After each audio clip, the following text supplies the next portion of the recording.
पश्चिम बंगाल विधानसभा चुनाव का सियासी माहौल अपने चरम पर पहुंचता नजर आ रहा है। पहले चरण में हुए रिकॉर्ड मतदान ने चुनावी तस्वीर को नया मोड़ दिया। वहीं अब सभी की राजनीतिक दल दूसरे चरण के लिए पूरी ताकत झोंकते दिखाई दे रही है।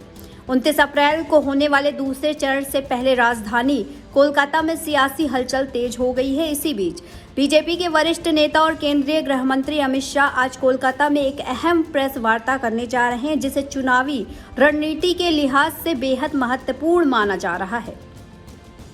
पहले चरण के मतदान ने पश्चिम बंगाल की राजनीति में नई ऊर्जा भर दी है। रिकॉर्ड तोड़ मतदान प्रतिशत ने साफ कर दिया है कि इस बार जनता पूरे जोश के साथ लोकतंत्र के इस महापर्व में भाग ले रही है।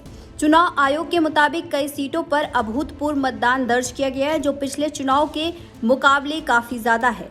इसी को लेकर अब राजनीतिक दलों के बीच उत्साह के साथ साथ राजनीतिक दबाव भी बढ़ गया है। दूसरे चरण के मतदान से पहले कोलकाता में राजनीतिक गतिविधियां तेज हो गई हैं।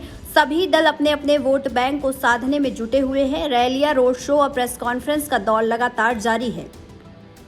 इसी बीच आज अमित शाह की प्रेस वार्ता पर सबकी नजरें टिकी हुई है। माना जा रहा है कि इस दौरान बीजेपी अपने आगे की चुनावी रणनीति और दूसरे चरण की दिशा स्पष्ट कर सकती है।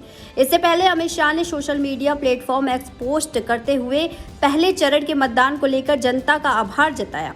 उन्होंने कहा कि पश्चिम बंगाल की जनता ने लोकतंत्र के इस महापर्व में ऐतिहासिक भागीदारी दर्ज की है। शाह ने अपने संदेश में ये भी कहा है कि इस बार मतदान ने सभी पुराने रिकॉर्ड तोड़ दिए हैं, जो राज्य की जागरूकता और बदलाव की इच्छा को दर्शाता है।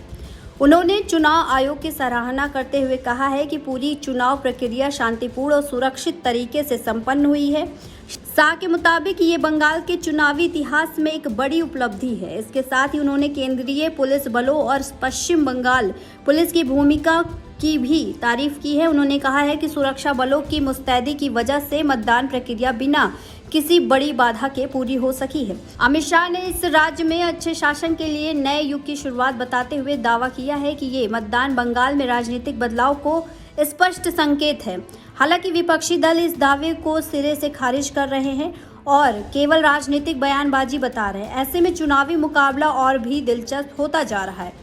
फिलहाल सभी की नजरें कोलकाता में होने वाले अमित शाह के प्रेस वार्ता पर टिकी है, जहां से बीजेपी की आगामी रणनीति की तस्वीरें साफ हो सकती है।